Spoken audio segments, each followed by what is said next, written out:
we are giving away a free Steam key to the story-based adventure game The Silent Age. In this addictive game, you assume the role of a regular, unsuspecting janitor who sees himself confronted with the daunting task to save all of mankind. Simply answer the question at the beginning of every video to be entered for the giveaway running until July 31st. You can enter as many times as you want by answering every new question in order to increase your chances. Let's get it. Question for this video is gonna be a bit of an insider. What am I wearing on my head as we speak? We've mentioned this before on the channel in a bunch of podcasts. I was about to say, there was like a while for like a few months where we asked on every single podcast. Yeah. And I was like, yeah, I'm wearing this on my head right now. What am I, like, guess what I'm wearing? So, if you've usually been ask there... me, which is weird because I'm sitting right next to you and I can see what you're wearing, but yeah. If you've been there for a while, you'll probably know it, and if not, you might have to go back and find out. But anyway, let's get into the thing. So, podcast, man, this is where we talk. Yeah, and you don't know what the second topic is, but you do know what the first one is. I do not know what the second topic is because you wanted to keep it secret from me because you wanted to spark an original debate. Yeah, and I wanted to have a very genuine reaction from you. You probably prepped like 40 pages of debate. And now you want me to... Basically, you want me to catch me off guard in a debate. That's what he wants to do. I'm sure of it. I just know it's a thing that you have a very strong opinion about, and I don't know why. Okay, that's gonna be interesting. But okay, I'm gonna preface that more when we get to it. So, first one is gonna be about Telltale writing. Not specifically Telltale, but yeah. Not specifically Telltale, but we've played a lot of Telltale, so I feel like we can judge it. Yeah, in the best it's way. The most relevant thing to our channel about the topic, but I think it was specifically about the writing of love stories. Yeah, the writing of romance, exactly. Or how it's oftentimes used as a subplot and totally overused. And how I tend to hate 95% of it. Yeah, I would agree. Like, oftentimes it's very poorly executed, and it just feels like they just put it in there for no reason. The thing about writing it is that it's hard. Like, it's hard to write it. Specifically, if you're not going to focus on it. I said this to you before we started. If you're Shakespeare and you're writing Romeo and Juliet, you're going to focus on writing a romance story, right? Yeah, of course. So it's hopefully going to be a good story. I'm not a huge fan of it in general. I was about to say there's probably a lot of bad romance stories. Yeah. But, like, just shoehorning it into habit is never a good idea. And for some reason, it seems like everyone does it. Yeah. There's so many stories that have a completely unnecessary romance subplots. It takes a lot of focus and finesse to write good romance beyond the superficial stuff, which is typically what all those stories resort to. It's like, oh yeah, there's this scene where intense eye contact for some reason out of nowhere. And then they throw double entendres at each other until the scene is over. And then all of a sudden, oh yeah, they kiss. Interesting thing that I just thought about. And now they're together forever. It's like, what? One thing that you have a particular problem with is the whole Catwoman Batman thing. Oh yeah, that's a... See, that was the most massive offender of that exact cliche I've seen on our entire channel so far. You know what? Fun fact. You know what's happening in the comics right now? The same thing? They're getting married. God damn it, man. What is with this That's bullshit? the thing. Like, they've been doing the whole will they, won't they thing for years. They've been casually sleeping with each other every now and again. Now they're getting married. Man. God damn. Happening right about now. That's such bull. Anyway. It's a huge event. We just played the game. It's bullshit, but I don't care enough about it to get mad about this at all. This was one of the points that completely did the story in for me. Of the first Batman Telltale game. And there was parts of it in the second one, but the character of Catwoman wasn't as present in there, and then we later decided this is not gonna happen. We actually got the choice in the enemy within to be like, no, like F off. You know? Like, this is not gonna happen. You evil. So, in the first one, it was awful, and it was so forced. Like, they brought that character in specifically to take advantage of Bruce, obviously. That's what obviously was going on. It was supposed to be extremely obvious to the audience. Which I don't know why they did it, because we're supposed to assume the side of Bruce and be wanting the best to happen to him. Well, so, the story works as something that, interestingly enough, happens a lot, where when I'm watching a movie, and there's gonna be an important male character and an important female character, who right off the bat are gonna be antagonistic towards each other, it seems almost inevitable that they're gonna fuck each other at the end of the movie. Which, there is no reason to have that plot there, right? Especially when it starts out with, like you said, with them being antagonistic to each other. That seems to be how the default romance subplot goes, though. How does hate turn into love all the time? Well, there's the two closest emotions that there are, basically. But, you know, how the whole... Both hate and love are feeling something very intense for a person. Yeah, but the exact opposite of it. The opposite of love is indifference. Yeah, if you want to do a spectrum from hate to love, indifference would be in the middle. And you could argue that indifference is the worst thing someone could feel towards you, because there's a lack of attention that you'll get off of it. But, like, in a writing sense? I was about to say, this isn't necessarily what we're talking about right now, but it feels like oftentimes when two characters, especially if they're male and female, respectively, are antagonistic towards each other in the beginning, and probably also both single, there's for some reason a very good chance that they end up with each other. It makes it's such a cliche in writing, and it's also a weird trope. It's because I don't feel like that applies to the real life. Exactly, because that is the last person that I want to end up getting married to in the end, Batman, because that person repeatedly tried to fight me and presumably hurt me for real, or kill me, or use me for their own individual operations. Which is exactly what Catwoman did, by the way, in the entire game, too. And it was extremely, like I said, extremely obvious to the player behind the screen. And Batman just kind of seemed oblivious to it. Yeah, they definitely didn't write that one too Especially seeing as she did the same thing to Harvey in the episode. Like, to the I don't get it. She did the exact same thing to Harvey. Everyone and their mother knew that she was doing the thing to Harvey, and then Bruce falls for the exact same trope. What? How stupid is your main character when it comes to that? It makes no sense to write it that way. I get that everyone wants to have the romance subplot in there because everyone thinks they're so good at writing love stories. They're not. Because it's extremely difficult to do. You're writing a superhero game here. Yeah. We're supposed to be fighting bad guys. And, okay, Joker, great stuff. Yeah. Huge fan. Like, what I see in The Enemy Within, there was definitely hints at Joker and Harley. But that's cool. The focus wasn't on it. Yeah, also, the whole thing was that in the Batman Telltale universe, Joker had a thing for Harley. Yeah. And Harley couldn't care less about that. Okay, yeah. To her, he was kind of like a pet. Yeah.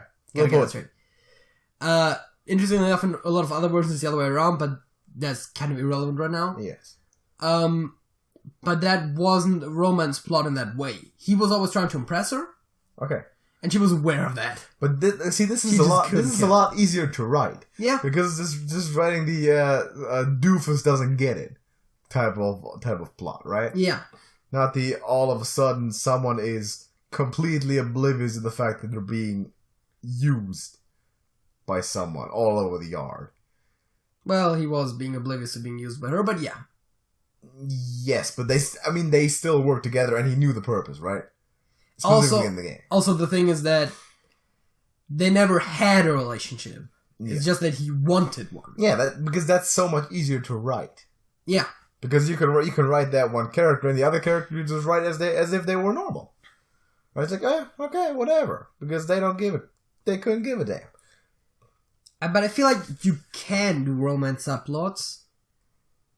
And with Joker had actually managed to pull a funny moment out of that with when he was trying to practice with Bruce. Yeah, that was great. Yeah. You can technically write a good love subplot, but it's tough because you have to build it, right? I don't think I've seen it before. You have to kind of make it somewhat obvious from the beginning and then slowly build into it. But that's tough to do if you're trying to tell another story at the side. See, what I find so perplexing, I still haven't understood this to the extent that I definitely wanted to, is how did Life is Strange manage to do it so perfectly? With it being more or less just a thing that they hint at. Both Rachel and Max. Yeah, that's the funny thing, because apparently, I think I said it last time around or something, when we had our Telltale discussion a few podcasts ago. It's not hard enough to write the interpersonal relationship of two best girlfriends since like age 10 or whatever. They actually managed to thread the line between that and a romantic relationship in the same game, and both dynamics work out. Yeah, that's the thing about Before the Storm, right? Because on the train, like right when you meet the first time, it's like, oh, you seem like a really good friend, or oh, there's something more. Yeah. I clicked something more because it seemed like that was the thing where that was going. Yeah. But if you had chosen friend, that wouldn't have changed anything about the stuff that came after it. But this nothing. But that already tells me so much about the genius way that they do it, because in the story, like at that point, Chloe has known Rachel for about 14 hours. Yeah. So to convey to the audience to actually pick that option already, because it already feels like there might be, because in real life that's never how it would happen. You'd never have that thought after like a day of knowing someone. But also I feel like that's the thing about how they portray, in that case, Chloe, where she's always, I think she has a bit of inner dialogue too, or monologue, I suppose. Yeah. Where she's like, oh, why am I so nervous around her? They did that with both Max and Chloe, but yes, exactly. Yeah. And that... oh wow, this is Rachel Amber. Yeah, and then she was like... Am I really gonna ditch school with Rachel Amber? I'm not usually this nervous. Why am I this nervous? And that's crazy. Conveys you the emotions of the character that you're playing. Yes. Which you can then translate into the actions that you're choosing for the character. Exactly. And what I would like to also note is that I think it's even harder for games than it's for movies, for example. Because of the interactive part. Yeah, because that character is in part you.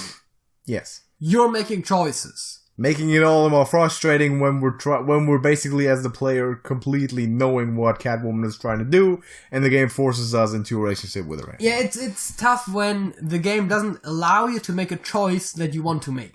Yeah, it's like that even plagued me in the Enemy Within. Toward the end of Enemy Within, it's like Alfred's like, you have feelings for a Catwoman, don't you, Bruce? Like, no, I never had. The game forced me to, and the continuity for some reason stuck.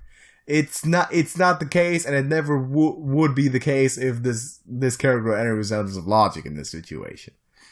So that was kind of bugging me, but then it wasn't mentioned that much. Life is Strange did it well. Yeah. What were you gonna say? I just said the thing about games versus movies, but yes. So that's why I'm also not a particular fan of movies. This goes beyond the topic of just romance stories, but missing interactivity. I'm presented with something, and there you go. You got nothing to do with it. Actually, my problem with movies, not to get too off topic here, but is that oftentimes they're just too short, right? That's the exact problem, right? You have a romance subplot in an action movie. It's 90 minutes. They're trying to tell a story and somehow shoehorn in the romance. That doesn't work. It's 90 minutes. In a TV show, where you'll have like... Oh yeah, that can work. Like, one season, 12 plus episodes, 40 plus minutes, sometimes 22, but that's more like comedy, sitcom type stuff. Mm-hmm. Or animated stuff. You'll have like, again, is it 12 episodes, 40 minutes, that's like 8 hours? Yeah. Sounds about right. That's 8 hours. That's a bit more than 90 minutes, which is 1.5 hours. Yes. You can actually properly tell both stories. Because you have the time. Because you have the time to establish the characters. Exactly. That's also probably one of the problems. Yeah. You're trying to establish romance between two characters that we both barely know. Yes. At that point. You cannot establish that serious of a relationship when we don't know the intentions behind every character that specifically, or the interaction between those. Because, like, in the beginning of the game, we're assuming that Batman and Catwoman have never met each other before. Specifically, that after their fight, when they like, look at each other in real life the first time, it's like, oh yeah, we only now just realized who each other is. Yeah, that's how it's presented, definitely. And all of a sudden, like apparently after that, we don't have any interaction, and then you show up and support whoever I'm fighting against. Oh, and now I love you. It's weird to me. You can do stuff like that if you're gonna really don't take yourself too seriously with that. Like you said in the animated shorts, like Rick and Morty did it. I'm specifically looking at I'm specifically looking at Rick Mancing the Stone with Summer getting married to the Barbarian. It's like they never took that for serious, and we always knew that it wasn't going to be serious. Have you even killed anyone today? Yeah, they were in the post-apocalyptic world. It was basically Mad weeks. Max. Yeah, for a few weeks, and Summer got married to some crazy dude. But we always knew that it wasn't good fun. So he was like, "Oh yeah, well, you know what?" When she walks in, it's like, "We're gonna spend some time alone." And Rick is just pulling a prank, like he's just making fun of her, dropping a sarcastic comment, and let's get the hell out of here.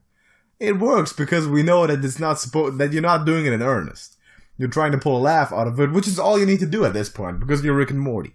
Now, if you're trying to tell us, if you're a Telltale writing team, and you're trying to tell the story of Bruce Wayne, arguably this Summer relationship was better built than the Batman one. Exactly. Despite only having a fraction there is of the more time. background behind behind the interaction of the characters there.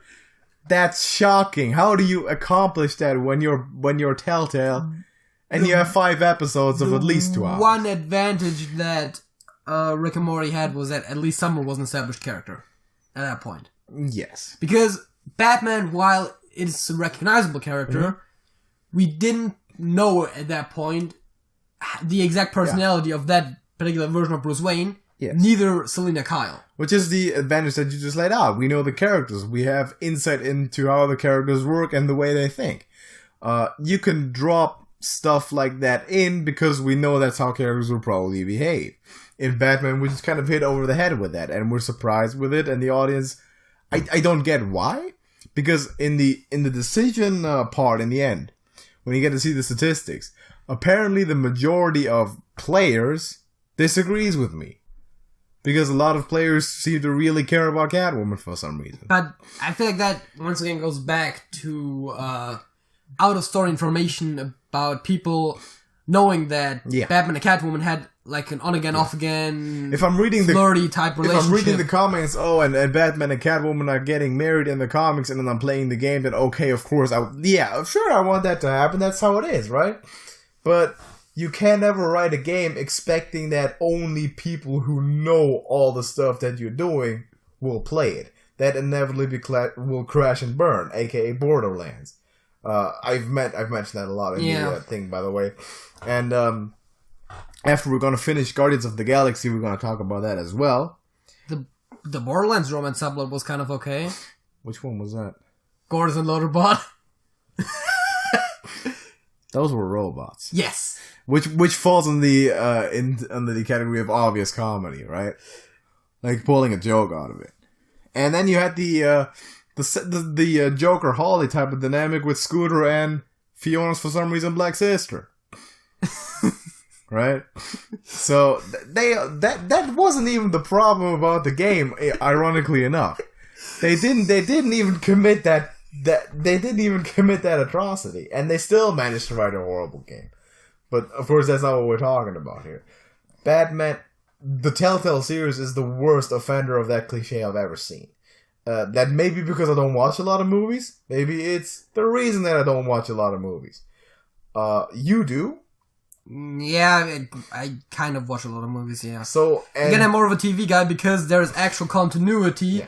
Characters are more established, and when romance happens, it usually makes sense. Can you imagine? Somewhat. A bit. A 10-season, full-on TV show of Life is Strange. The Arcadia-based story. Wait, just the Arcadia-based story? Just the Arcadia-based story. That seems a bit dragged out, doesn't it? That seems kind of good. I mean, again, like, of course. You take another 5 games of that. Like, Life is Strange, TV show, whatever, I'll play it, I'll watch it, whatever. 10 seasons of just stuff in Arcadia Bay. Oh, I'll take it. It doesn't seem bad, but I'll take it. It seems like it will be a bit dragged out. As long as you have the feeling that you can't get enough of something on the spot, that is an indication of good writing. And with Batman Telltale, I knew halfway through the second season that I don't want to play this game anymore. Now, Life is Strange, I could sit down right now and play Before the Storm. Yeah. Again. And the main game too. Yeah, let's do it. No, let's do it right during this podcast. Let's not do it because it takes 10 hours. But we'll definitely do it. Probably more than once in our lifetime. And I'm definitely also gonna watch our playthrough again too. Damn, I have to replay not that we have fully released it on YouTube channel yet, but I have to replay Guardians with the proper music. Yeah, yes, that is. Sorry, that was a bit of an offhand comment there. Yeah, it doesn't matter. Yeah, that's true. So watch Guardians of the Galaxy if you want to know what that was all about. Yeah, or like I'll play. The first playthrough. 2 episodes, I believe, should be out by now. Yeah, something like that. We played that on the stream. Monday, exactly. We streamed. I think we also mentioned it every single episode. Mm-hmm. Yeah, because we played it continually in one stream. That was also a tough thing. That was a rough night, man. Jeez, it wasn't even a night till towards the end of it. It was exhausting, dude. But it's fun. Yeah, it's kind of fun. You experience the whole story in one. I can see us do that with Life is Strange as well. Doing that with Life is Strange and really get into that. Oh, you mean the original? Yeah. Yeah. Because we can't do that with the next one because it'll come out episode by episode, and the next one we'll play it once it comes out because we can't fucking wait. Yeah, the next one I'm not that sure about anyway yet. Then they're gonna need to reconvince me, of course, like they had to with the original game. Yeah, but I mean, Life is Strange. I don't expect anything bad. Yeah, see, as far as I can tell right now, the writers at Square Enix are freaking wizards. So see, like with 1 or 2 games that they wrote that we've played so far, they have exposed Telltale in so many ways. It's beyond me that hasn't come to the forefront yet. I would like to once again make the same point that I always make about the story-driven versus character-driven. Yes. And relate it this time around to romance, because that's the topic. Yeah. Character-driven stories... Romance is obviously character-driven. That just works, right? But yes. I mean, it's all character-driven. I'm not saying that every character-driven story will naturally go well with romance. It doesn't need to be a story about, like, the story around that at all if you don't need to. Hell, there wasn't much of a story in Before the Storm. Like, at all. No, it was all character-driven.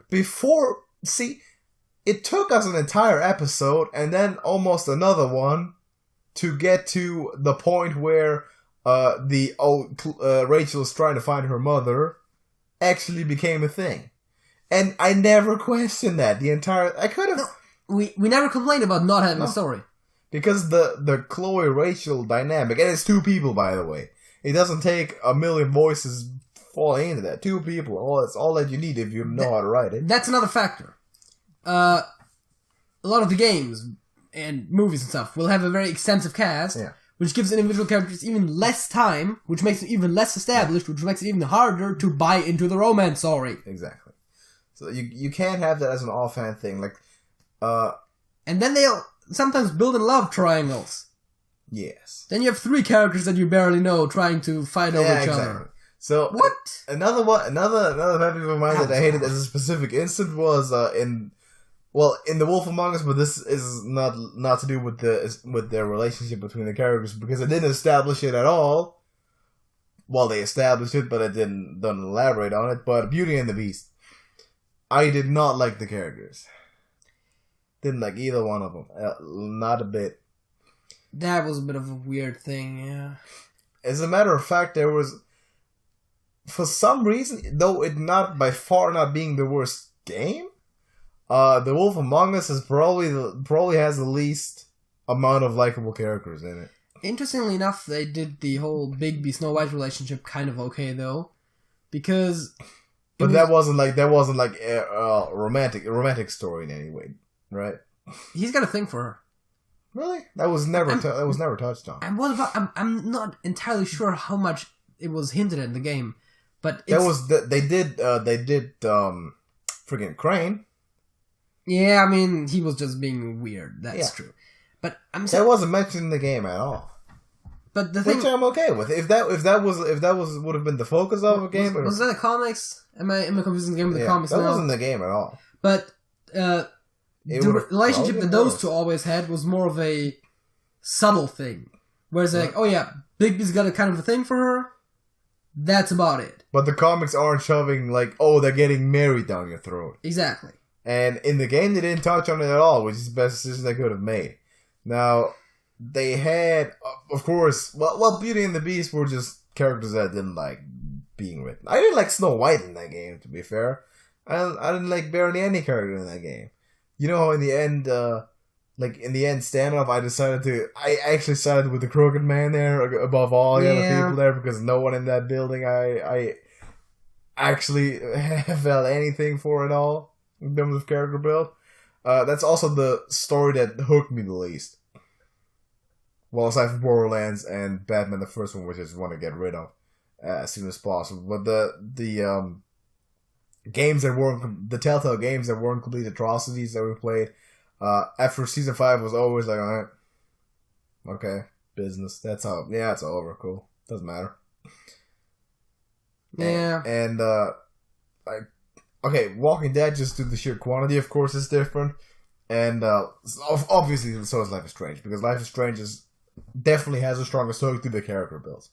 But you can always see the games that we see as good ones are the ones that focus more on the characters. Mm-hmm.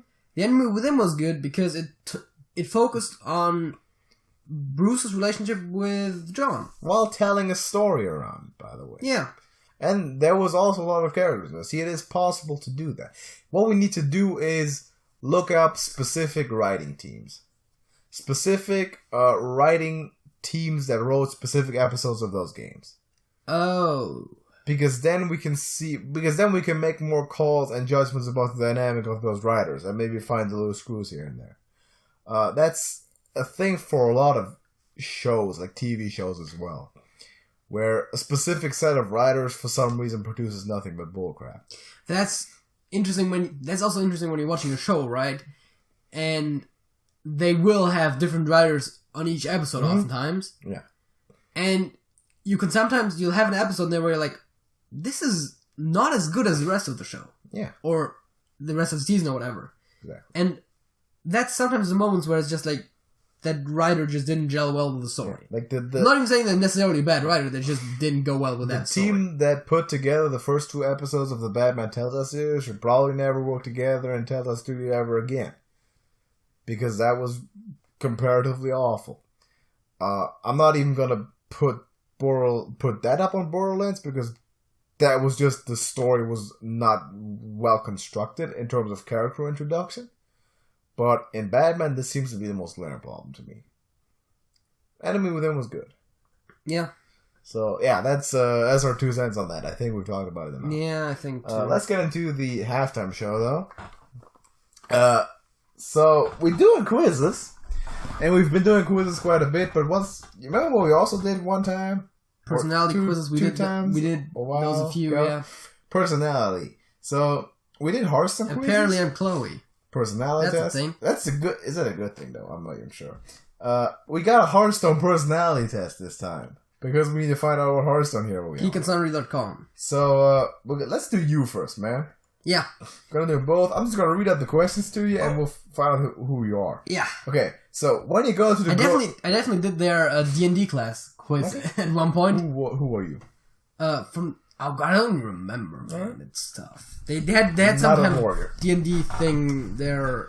What's in class, or was it NPC? I think it was D&D NPCs or something like that. Right. Crazy. So you go to the grocery store. Which section do you go first?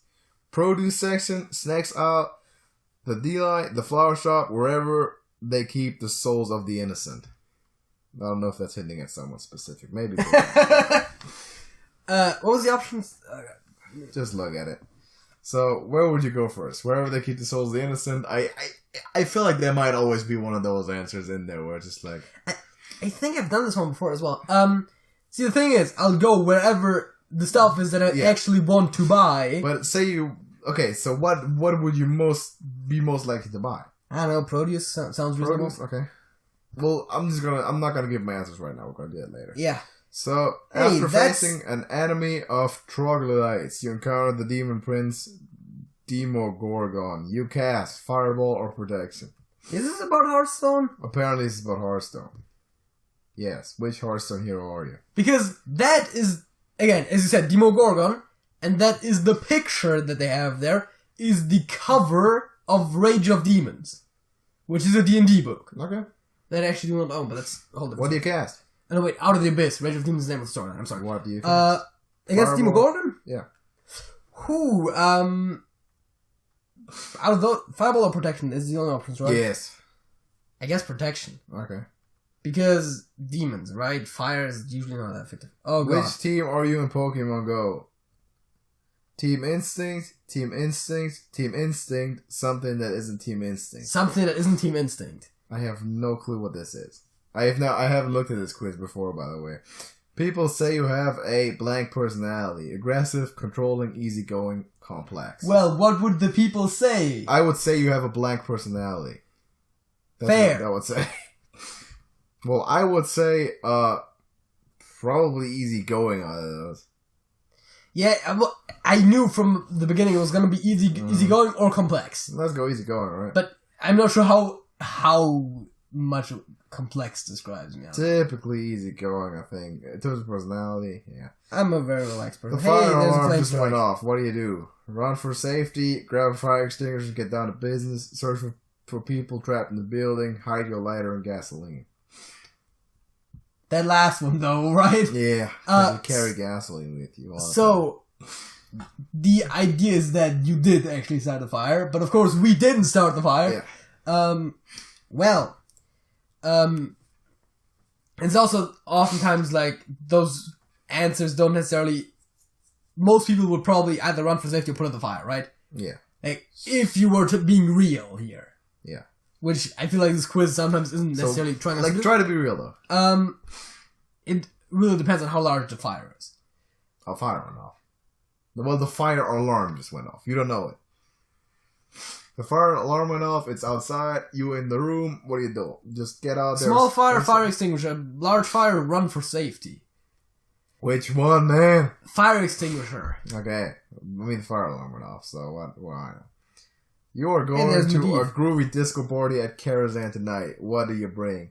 24-pack of cold ones, party lights, some plants, and elementals, the all-consuming void of which all mortals shall tremble in fear. I feel like this is hinting at a specific character. Now some plants and elementals. Plants and elementals? Okay. I don't drink beer! Yeah, I know. Also, I never bought alcohol for a party or anything because I'm too stingy. You are Malfurion, man. You are Malfurion Stormage, the greatest druid this side of Kalimdor. You have the utmost respect for nature and would do anything to protect this world. Or if not anything, at least you recycle and buy organic. You probably also have really annoying siblings. You know the one. The one that basically turns into a demon when they get angry. Yeah, that guy. That's Illidan, yeah. I know that's no. I mean, hey, I don't mind being Malfurion. I mean, you're balanced, man. Hey, I'm immortal person with magic powers. That seems pretty cool. You're married to a priestess, man. How's that feel? I don't know. Batman. But, you know, I feel like it's not the worst thing you could get, but at the same time, the actual description doesn't fit me at all. Okay. Yeah, I would recognize that. Not the demon brother. Maybe it's me though. I don't know. I mean, I recycle, okay, but I don't necessarily buy organic food, and it's like I'm not really that much of a save the world type of person. Also, I'm not really. I'm more a laying on the couch doing nothing type of person, which I guess. But what Hearthstone character would that be? Let's see. The out of the core 9, which I assume is what this is about. Yeah. None. This is tough, man. I mean, if we're Trying to think of who I would be closest to. Look-wise or personality-wise? I mean, I would probably be closest to Anduin, but only because he doesn't do much early on in the story. Like, because he's a priest. He's also a prince. Yeah, but he's a priest. He just sits around somewhere and being, I don't know. Well, see... Casting divine magic. I don't have a problem with priests in fantasy universes, though. Just because priests because they pray to gods that actually exist. In the fantasy or universe. The Holy Land, or whatever. Yeah. They don't. But, right, like, our religious people, they're just nut jobs. Yeah. I'm sorry if I offended half our audience right there. Half the audience. Alright. Half the 2 people that are watching this podcast. Yeah. I'm sorry, that one person. We don't discriminate, though, by the way. That's just our opinion, and it doesn't need to affect the content watching, man. So, let's do me now, okay? Yeah. I'm going to grocery store, snacks aisle, man. I'm sorry. Snacks. So, I'm casting Fireball. Yeah, because what the fuck protection, man? You attack, like, some dude just appeared. I don't know why, I don't know who it is. But I need to, I assume it's evil. I think he's like, he's chaotic evil. He's a demon. Yeah, so I'm gonna defend myself from like, I think like CR25 or something, if you're going solo against him, you are gonna die. I'm casting Fireball because, you gotta take the initiative. And he probably is resistant or immune to fire damage. Pokemon Go, I have no clue what Team Instinct is. Well, technically, if you're not playing to Pokemon Go, you are something other than Team Instinct, aren't you? There is Courage, Instinct, there's 3 of them. No. People say you have a blank personality. Aggressive, controlling, easygoing, complex. You. Drop your answers. Yikes. Yeah. That's actually tough. You're kind of aggressive, but then again, not always. Not always. I can be.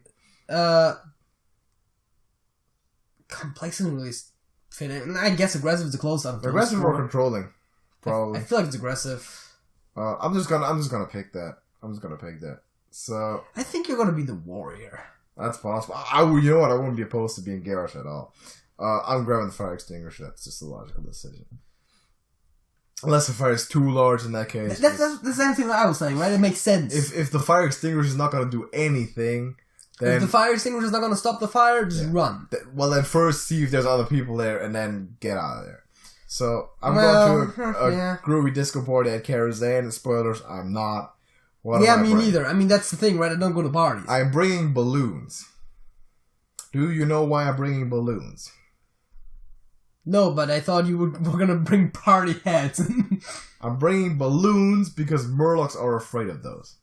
Oh, that's true. That's mentioned. I've read that somewhere. Mm-hmm. Murlocs are afraid of balloons. That's why I'm bringing them, because Murlocs could piss off. I guess I will be bringing the all-consuming void, of which all mortals shall tremble in fear, because that's about what I think about when I'm in anywhere in the proximity of a party. Maybe you're going to be Gul'dan. Who knows? Maybe I am. I am. Let's see who I am. Like, what? Gul'dan or Garrosh, probably. I'm Gul'dan. Yeah. I am Gul'dan. So, the most infamous warlock in all of Azeroth. It was by your hand that the Burning Legion first came to this world. Nice, I know that.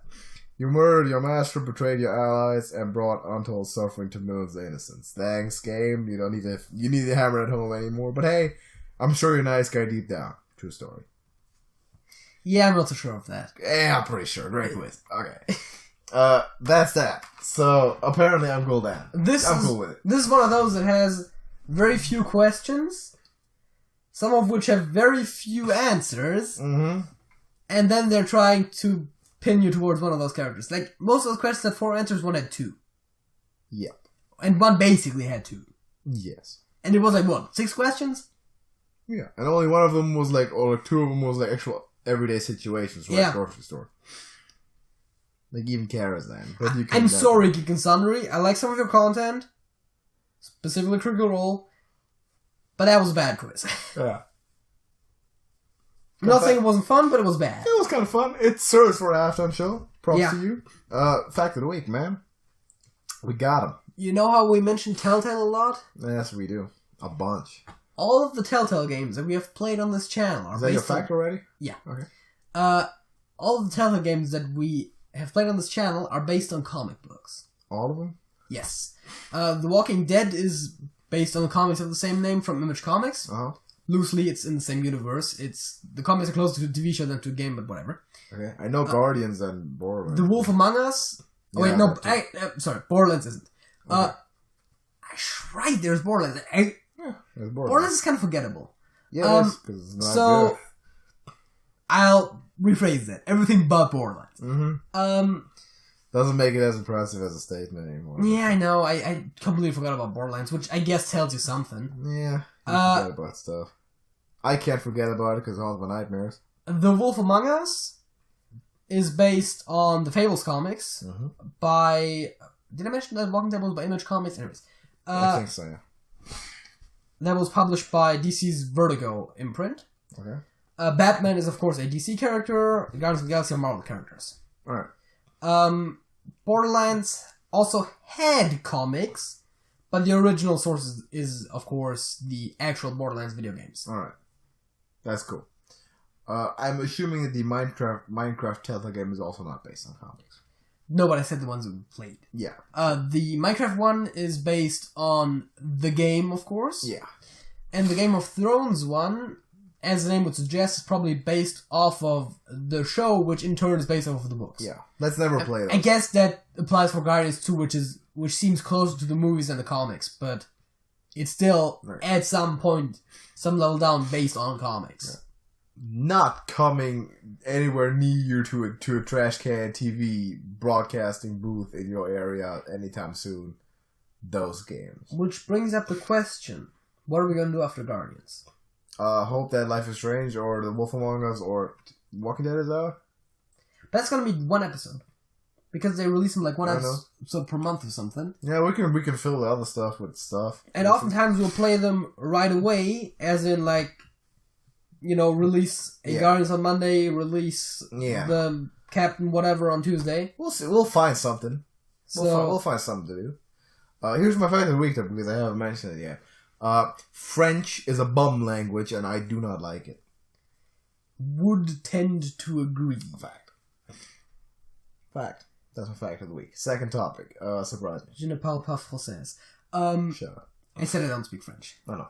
I got that. I know that. I might have even been grammatically correct. I don't even know. I'm not even gonna get into that. I'm not sure. I'm not confident enough. The whole ne pas thing always fucks me up. It's because they're adding an extra word that doesn't exist in any other language. It's ne, then it's whatever you're doing, and then it's pa. Yeah, but is it? Not that we really need to get into this right now, but Je ne parle pas français, or is it je ne parle français pas? No. The latter one sounds wrong. Yeah, it's the first one. That's what you say. I think I said something right. It's like the thing that you don't do is included by the ne and the pas, and then if you have any more additional information about that, as in it's being French, then you put it in the end of the word. That was correct, but it's still a bum language and I don't like it. You know what? I like it for singing, kind of. I do enjoy the occasional French song. It's okay. It's not awful. C'est la vie is a good title for songs. Yeah. True story. Let's get into the second topic. So, I'm curious about this one. Let me have a sip of a beverage. No, it's empty. What do you got? Okay, so you have a lot of strong opinions. Yeah. And this one... I have opinions on my opinions, man. It's crazy. And this one doesn't affect us personally at all, but it always seemed like something that you had a strong opinion on, and I think the last time you brought it up, like as a side note, I might have agreed with you, because it's one of those things that I never really thought about too much, and just like religious people with religion, if you're always taught, oh yeah, this thing is bad, you'll grow to believe you'll tend to agree if you don't if you don't actually think about it. Yes. As is the case with any indoctrination. Yeah. So there's some things that you never think about, and then if someone brings it up, you might, and then you actually think about it, you're like, wait, that doesn't make sense. Yeah. So I'm not prepared, by the way. Let me take this before. I'm not prepared for a debate. I'm not prepared. I'm not going to guarantee that any and everything I'm going to say in this topic to explain my position is going to be completely logically consistent and untouchable. If so desired, I will prepare up on that. Let me say something controversial now. Okay. Prostitution. Bad. Why? Probably more reasons, but Specifically for the same reason that I have before argued against premarital sex, which my opinion on that I have, weakened? Well, tuned back a little bit. Yeah. Generally, there's a statistical correlation between that being the case, which prostitution obviously, causes for most of the part, and the splitting up of marriages. Correct? What? So would you? Well, you worded it in such a way that I couldn't quite follow you. So, let's start from the effect and how it should be down to the causation, because that's probably easier to argue. Okay. It is a better environment for society at large and the young generation of society to grow up in functional families. Yes. Functional families consist of parents. I'm not even going to say it needs to be a man and woman. I'm not going to say get into that, even though there's... I think statistics support that, but... Let's not be controversial on that one. I'm not going to talk about adoption. That's always one of those. A functional family will consist of somewhat a variety of the parents being together, for lack of a better formulation right now, because I haven't prepped it up. Parents being together and staying together is way more prevalent in the generation of, say, our grandparents. Yes. Less prevalent in the generation of our parents, and even less prevalent in our generation. Although our generation is kind of on the brink of getting married kind of thing, it's not necessarily... Well, yeah, let's say like millennials. Let's go with 30 and younger. You know how we totally aren't actually millennials? No, we're not millennials. It's 95. We're Generation Z, man. Yeah, it's 95. It's crazy. Millennials is 95 and older, I believe. Don't say it like that. Like, born in 95 and older, yes. Born in 1995 and or older. Yeah. And or older. Both are applicable at the same time. Right. So, the the premarital sex stuff and prostitution has heavily increased during our parents' generation and also during our generation. Okay. Correct? Emotional attachment to the person that that you are getting married to will statistically tend to decrease when it is like your 7th relationship. Okay. Because it's less of, this is all worded pretty badly, but it's less of a special thing. Fair. I could see how that makes sense, yeah. Yes. There's cultures in the world where I'm not going to say it's like behind the times, but technically for Western standards it is. And I'm not trying to raise controversial points here, but in a lot of... I feel like I picked a topic that you can't really be uncontroversial about. Well, yeah. Because inherently it's a political topic. Because it will come down to the legal matter, right? That's definitely a point, yeah. And whenever it does do that, it's controversial topic because it's that political. So, for example, okay, there's Asian cultures which hold it in a way that, or specific religious cultures, which I'm not gonna try and defend or bash by stating it, that have stricter rules in that. So you're saying about that sort of thing, is that correct? So, I think it's a thing in Islam, for example. So you're saying that if you're having sex with more people, you're less likely to be attached to your to your spouse or significant other. I'm saying that when you get married and you've had 5 to 6 to 10 whatever somewhat relationships before, every single time you're starting to take it less seriously and it is going to be less special. Not claiming it for every person, by the way. Statistically speaking, the average. Well, but okay. So how does it relate to prostitution specifically? Because that's not a relationship. Well, no, it's not a relationship, but it definitely takes the... Okay, it's gonna sound stupid because I'm talking about the specialist, the sacredness of all that, right? Because I don't have the right formulation. That's the interesting thing, because a lot of your opinions are very religious. Correct. Which they're not based on religion. Which they're not based on it. I've stated before that religion does have a surprising amount of stuff right for the wrong reasons. Yeah. Which, in my opinion, I still haven't really weighed that against doing stuff wrong for the correct reason is bad wording there, but yeah, it's better than getting it wrong with the wrong reason. yeah. Even though the original reason is different than from the church, but whatever. Where was I going? Something about marriages breaking up and having sex with hookers. Yes. So exactly right. So I don't know how to word this without using those pseudo-scientifically spiritual sounding words of like sacredness and special and all that. But you know what? I assume you know where I'm getting at.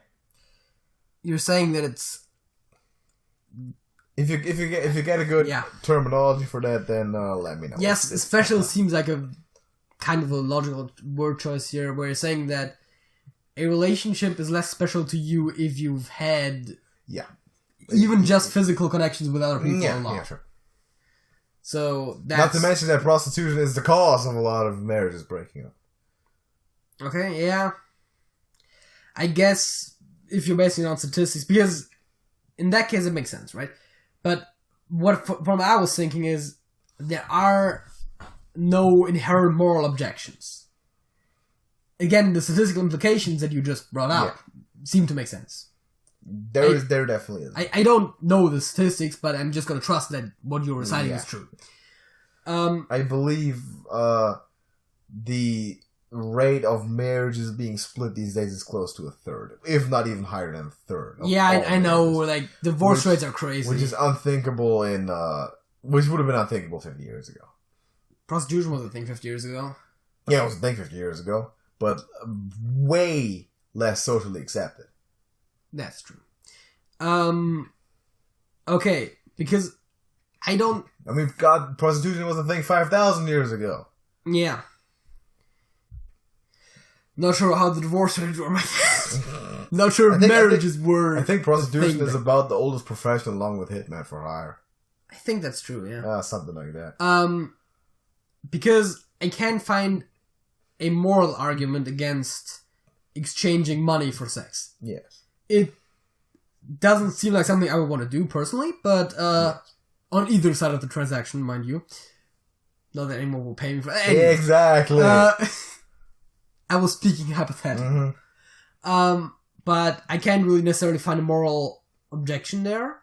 I would probably have to sit down and focus and specifically write that down and formulate it correctly for my opinions of that to be untouchable. Like the what I'm saying right now is by no means the gospel. But what you're saying seems to make sense. Yes.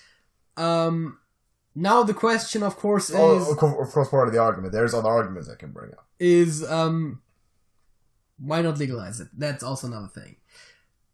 I know the fact that you have objections against the thing in general... Yes.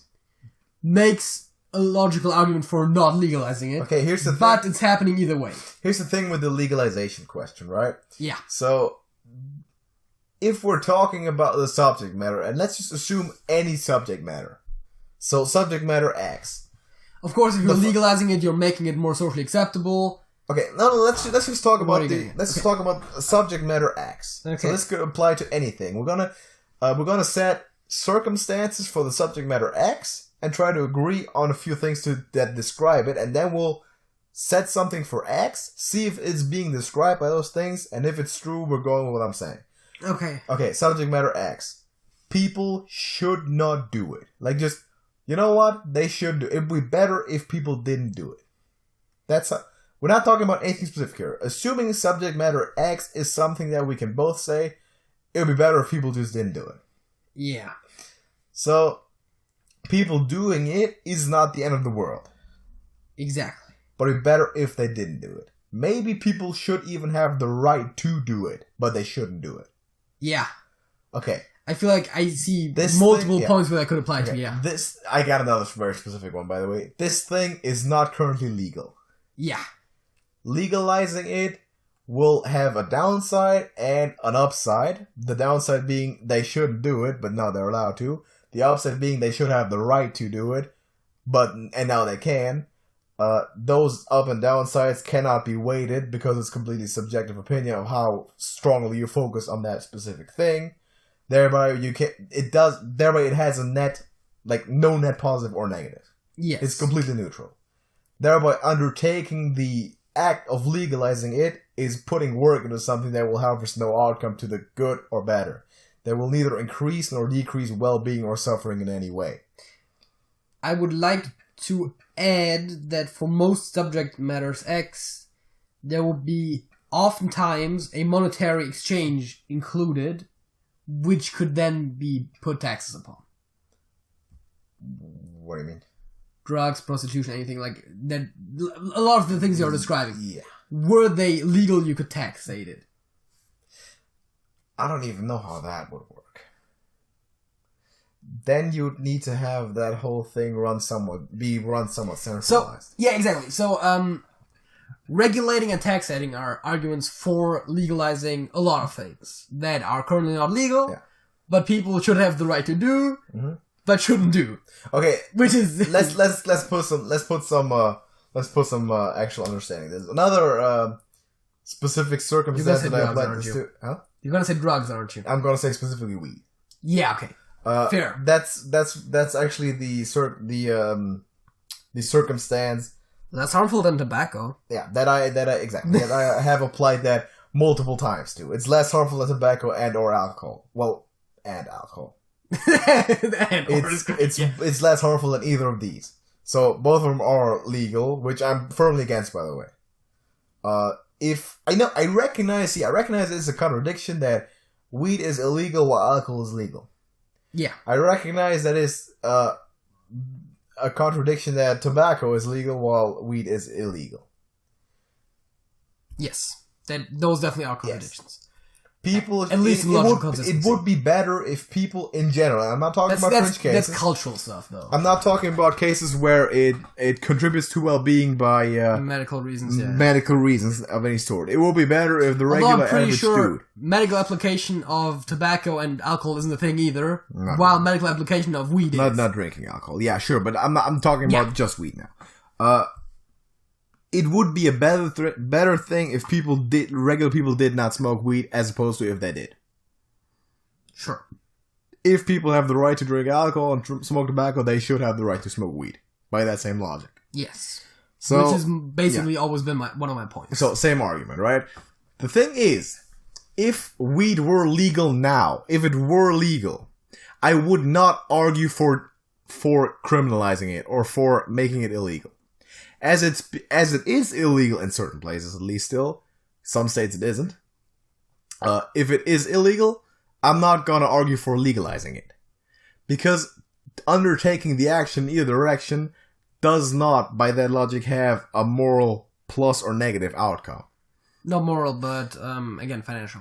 Yeah, thereby it's a net negative, right? So, arguing just financially like everything is good and should be done as long as you can tax it, you can argue against that. Like, it shouldn't be done specifically so it's not going to be taxed. Right? Because that's not necessarily... You can always appeal to taxation. Everything that's being taxed is good and you should make it in such a way that the state can earn more money off of you. I would assume that the vast majority of people would technically agree with that. I mean... Taxation was just one example because whenever there is one thing that we legalize and thereby taxate, that, especially if that's a thing that maybe is not something that applies to every person, that means that other taxes could be lowered, which of course is something that people would generally be in favor of. But yeah, but the thing with also is that that doesn't necessarily equate to just a net plus in income for the state or whoever collects the taxes.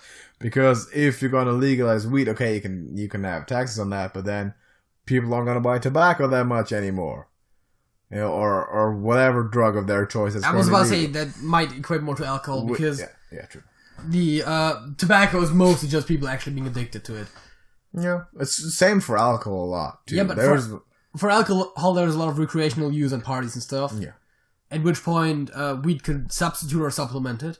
I've heard that you get more drunk if you're high, but I'm not sure if that's true. Sure. I would assume that when people say cared to experience it. For prostitution specifically, there is definitely, if you legalize it, you can regulate it. Yes. To a degree. which makes stuff like STDs more controllable. In that if there is legalized prostitution, people will probably not actively seek out illegal prostitution. And legal prostitutes could then be regularly checked. That's how the Aussies do it, because they have legal prostitution. They check the prostitutes. You can only have prostitution within brothels, thereby making a controlled environment there, where they'll have like bouncers, for example, so that if the drunk people just can't get in, for example. So you're creating, not that you personally would probably care about that, but you're creating a safer work environment for sex workers. And simultaneously, you're creating a safer environment for their clients by severely reducing the risk of anyone getting any type of STDs or anything.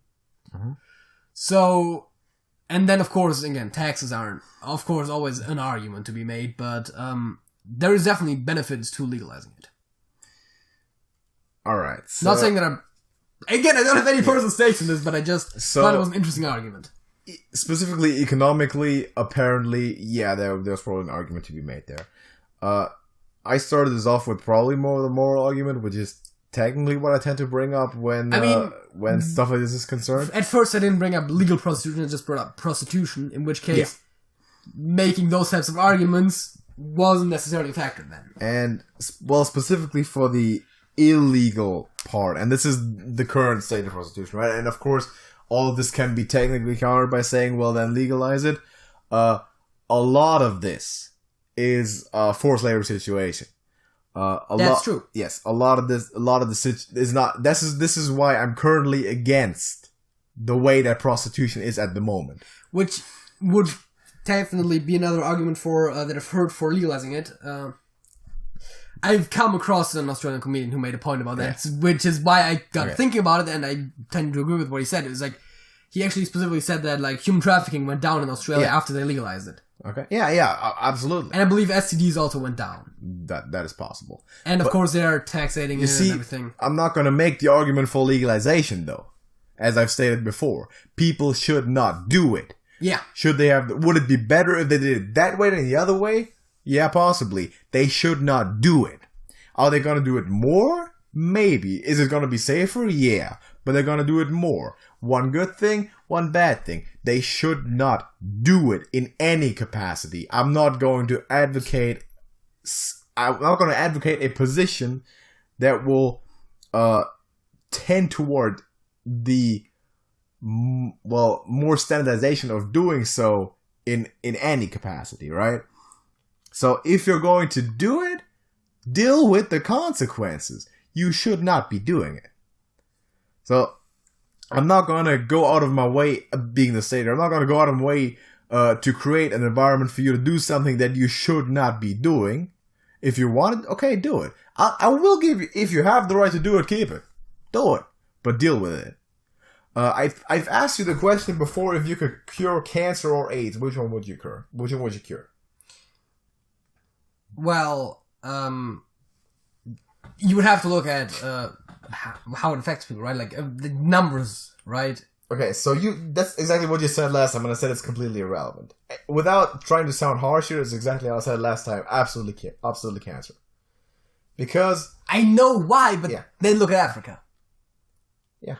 A lot of people there have AIDS, yeah. Most of which it's not their own fault.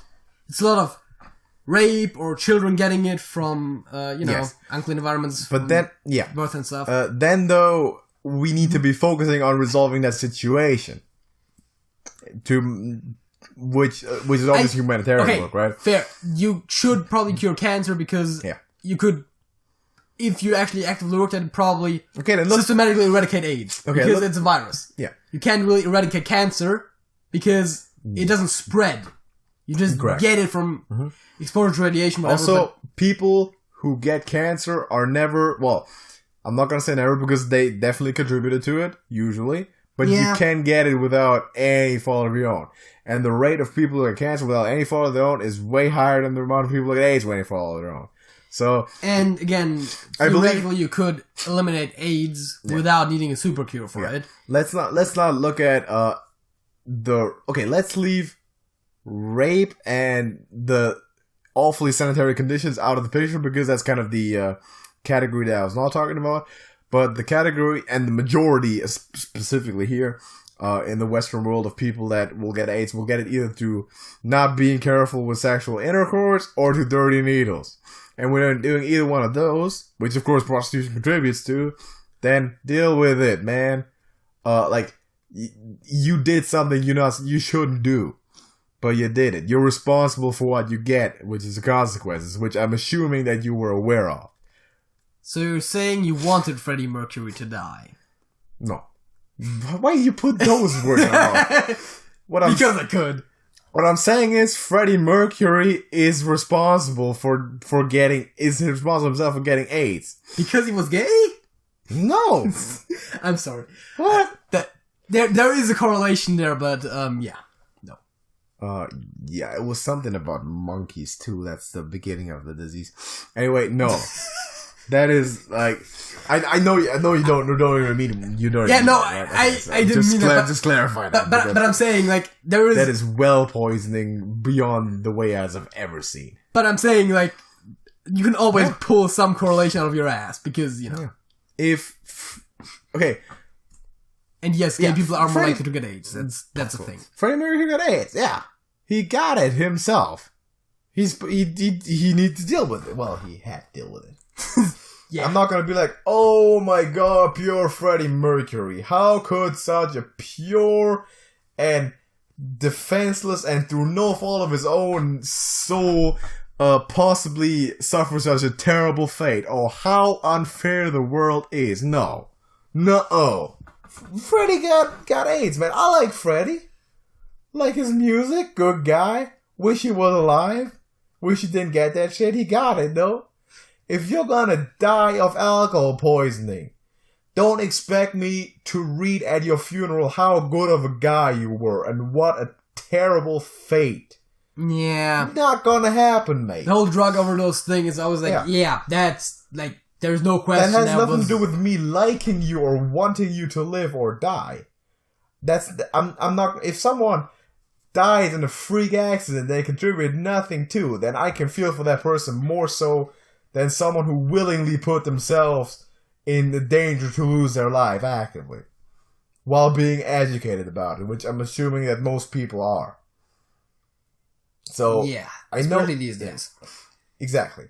And that's also one of the first factors that you would have to deploy in the humanitarian sense in the Africa situation. Yeah, definitely. Education, right? Education, really important. That's the most important part. See, just leaving people fools and dropping condoms doesn't do as much as telling them, this is how it works. You don't do this and you'll be good. Yeah. Right. So, and in the Western world, like if you 99%, if you got AIDS, you got yourself in a situation where you got it, and that's a situation that you should not have gotten yourself into.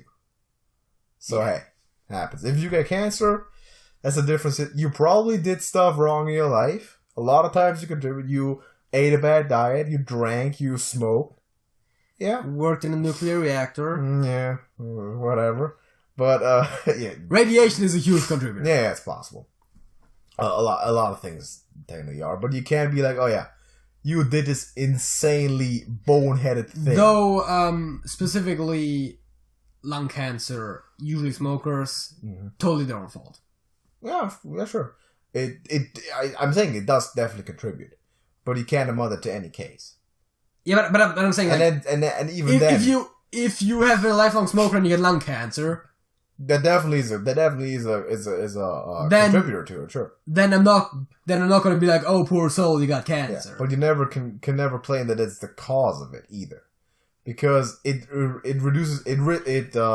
severely increases your risk. It doesn't mean that you're gonna get it. You can get it without doing nothing. You get cancer at 20 years old, having not ever done anything bad in your life. You're not gonna get AIDS without that, unless of course you're in a fringe situation where, of course, I'm not like, if someone got raped or injected with a dirty needle by some careless doctor who wasn't aware of their sanitary conditions, I'll do no fault of their own. And probably overworked, because that happens a lot with doctors. doctors and operations, when there's some kind of human error in what a doctor did, it's usually them being overworked. Yes, that's the case quite a lot. Which is a whole different problem. Yeah. That this is not about at all. Exactly. So that's why that stands like that problem is a non-problem to me. Would you cure cancer or AIDS? I'll cure cancer. Yeah, I can see the point. I'll absolutely cure cancer. I'm trying to find a better example for that in a different way, but it's tough. See, would you rather? Okay, I don't know if this is a good comparison. We haven't played this game in a while. I know. Would you rather prevent all people dying from a fatal shootout with the police while they are caught robbing a bank? That's very specific. Or people dying from a school shooting, who's being shot by a school shooter. People going about their business. I mean, this seems obvious, right? Right. And I'm not. I hate kids. I know. Shut up. That's, you know what I meant. That was a joke. Yes. People, relax. Exactly. If you're not already burning us at the stake, don't start now. So obviously you'd want to prevent all the school shooting deaths, even though it's less than maybe like gang violence or police shootouts, right? Yeah. Even though if it were less, which I don't know, I can't confirm that, you would prevent those because it's absolutely innocent people dying. So if it comes down to if you can't do the time, don't do the crime. Yes. Listen, if you can't have AIDS, don't shoot heroin with a needle that some hobo gave you in the back street alley. Don't get some prostitute in your car. Don't do heroin at all, but don't get some prostitute in your car that you don't know standing on the side of the street, right? If you can't do the time, don't do the crime. Like, okay, sure, if you don't want cancer, then don't smoke and don't drink, but you might still get it. Yeah. That's the thing. Again, specifically lung cancer and smoking, there's a huge correlation, though. Absolutely. And that's the point where it's basically your own fault. Sure. I can see that. You can definitely always be like, oh, yeah, he did stuff that contributed to his disease. Or contributed to the development of this disease. Absolutely. But with AIDS, it's way more of a black and white situation. And I'm not saying that the black population is most susceptible to AIDS. Even though they might be. Which is not exactly where I'm going with this. And I'm not trying to imply anything at all. Yeah, but that kind of was a bad wording in retrospect. But you know what I'm saying, right? It's a more of a red and green situation there. Red and green. Why red and green? I don't know. So now you're racist against green people? No. I'm not racist against green people at all. No, wait. We were racist against blue people. I remember that. Yes. I love green people. I do not like blue people. I'm very racist against blue people. If you're a blue person, man, desub. Like, unsub and leave. Just get out of there. I do not want your views. The entire Blue Man group just unsubbed. Yeah. Because they were subbed before. Yeah. Absolutely. If you're a blue alien person, no. Also, what's the name? Eiffel 65? Yes, that's another band. Yeah, they had that song with them. Yeah, the blue. Yeah, exactly. No. if you're that guy or any of these guys, get out of here. Like, I don't need your view or your approval. You're blue. Is that sufficient for the discussion, or do you have anything else to bring up? So let me quickly think about it. I brought up the human trafficking, the statistic, which if you want me to, I can back that up and we can elaborate that further. What, the human trafficking? No, the statistical stuff. I can fish on some stuff if you want to. Like I could look up some correlation. I know that correlation doesn't equal causation. Yeah, but not necessarily. Oftentimes you could extrapolate potential causation out of correlation. Especially if you find more than 2 data points. Yeah. Like divorces and the amount of people who ever went to a prostitute. Or the percentages. If you only use that, okay, then there definitely is definitely the same sector and we're getting there. But you can't be sure. But then you find more statistics. The problem with that, actually, and I don't want to devalue what you said necessarily, but one of the factors definitely is you said divorces became more common recently. Yeah, by recently, somewhat recently, but and that could be thereby, but there's other factors that changed, like divorce not being as looked down upon. Yeah. Because people would stay together even if they did have an unhealthy relationship, because that's what societal expectations were, and also religious expectations, of course.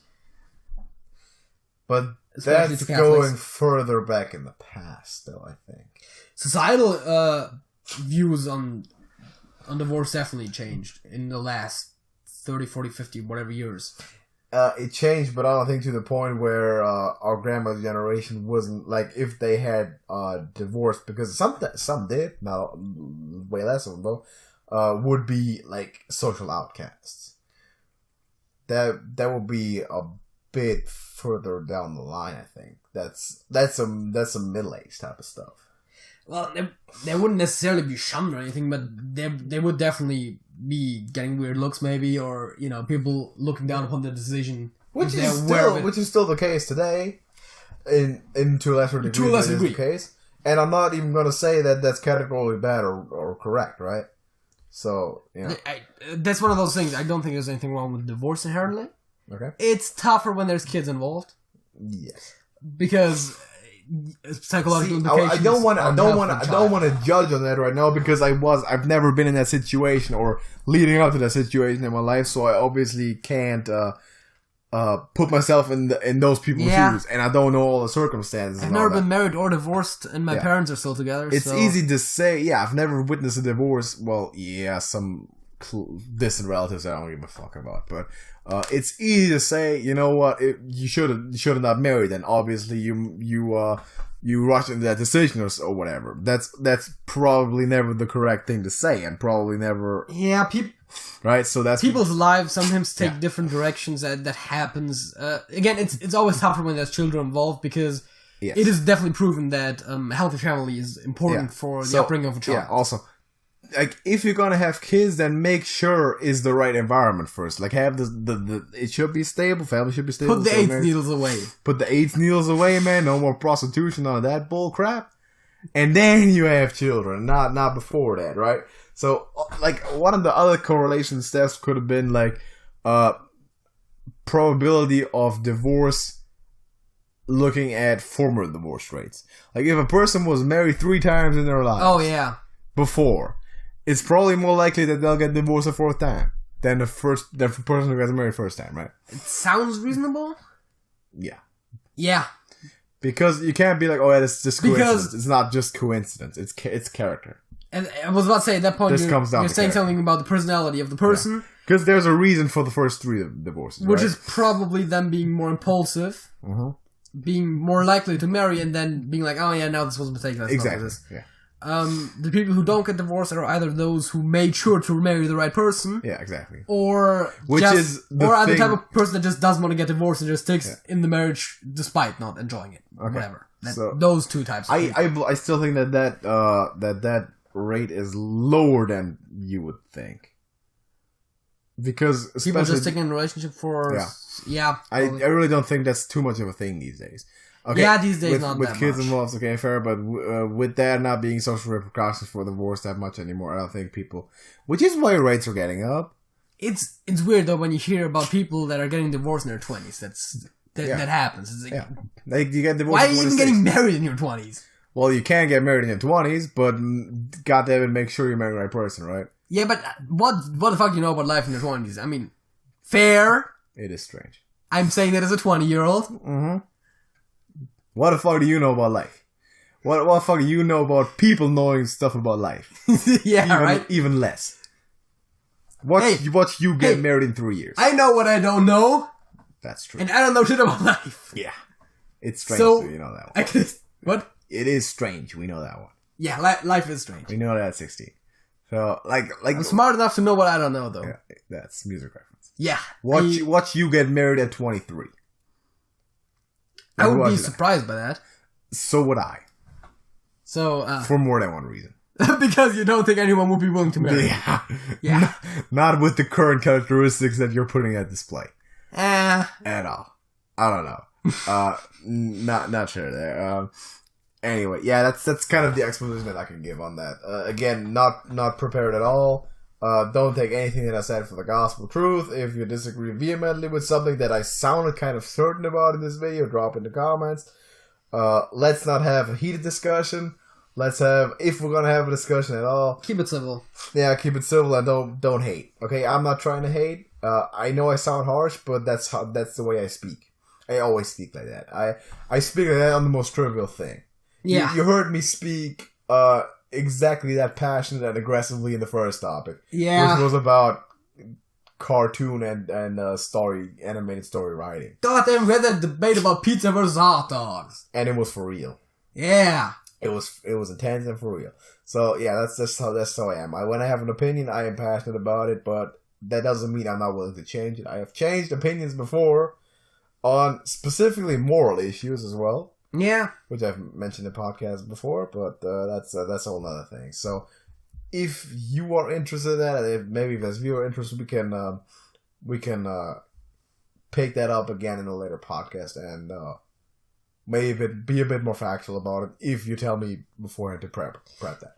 I thought you were gonna have an even stronger reaction than you actually ended up doing. Like, I thought you were gonna be rather passionate about your objection to the topic. So that's what I wanted to... Wait, what to the topic? Like, to not wanting to talk about? No, but like, okay, I admit that was poorly worded, but like... You seem to have a very strong opinion on stuff like prostitution, like that, like, oh yeah, like it's evil, whatever. I'm not. Of course, it's not evil because evil is like, how are you going to define evil? Yeah, but that's the type of thing that I would expect you to say, right?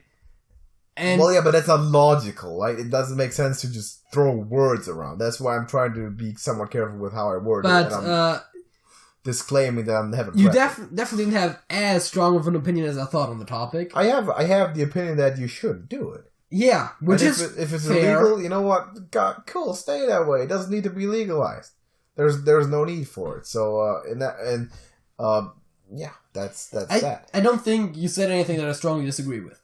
Okay, so yeah, that's like good. People probably shouldn't do it. Yeah, I don't have a problem with people doing it. If you're doing it, they deal with the consequences. Yeah, because you know about the consequences, so you deal with them. That's use protection, kids. Or just don't do it. Yeah, but I mean in general, like not just with prostitutes, but in general, like use protection. Make sure that neither you nor your wife, girlfriend, boyfriend, whatever has AIDS. Yeah, that STD test, it's a thing. Or anything else. Yeah, do that. And if there's not 20 prostitutes in your life, then it's not that much work either. Because if you're committed to that one person, then it's not that hard to get the friggin' test. Yeah, each of you get tested once, and if both of you are clean, yeah, cool. And you're each other's only sexual partners are probably going to remain clean. No prostitutes? That's cool. And you know what? Condoms are expensive as fuck. Is that true? That's true. I'm not about to have that. That's dumb. You know what? What? You're paying like $8 for a 10-pack. I have, on average in my life, spent $0 per condom. That is correct. Same. And that's not because I never bought any. But it is because I never bought any, but it's not because I never had any. Mm-hmm. Because I totally got one once. Yeah, gifted, right? In college! Mm-hmm. Yeah. They were... Because college people are dumb. They were touring us through the college, and there's a shop in there. Yeah. And they were just giving us a bag of shit. There's stuff in there. There was mostly like pens in there with advertisements. But also a lot of hygienic or stuff like that. But there was also like, I think like a thing of toothpaste and shampoo in there and a condom in there for some reason. Yeah, I've had that bag before too. Like several times actually. Did you use it as a water balloon as well? No, I think it's not. Probably still got it laying around somewhere. Yeah, I think it's still in that same bag. I use it as a water balloon. I think we made a joke once about putting a pin through it and then gifting it to someone, but yeah. Absolutely. Like pinning it to a wall. Oh yeah, that too. Going through the middle. Because that's how you do next level prankery.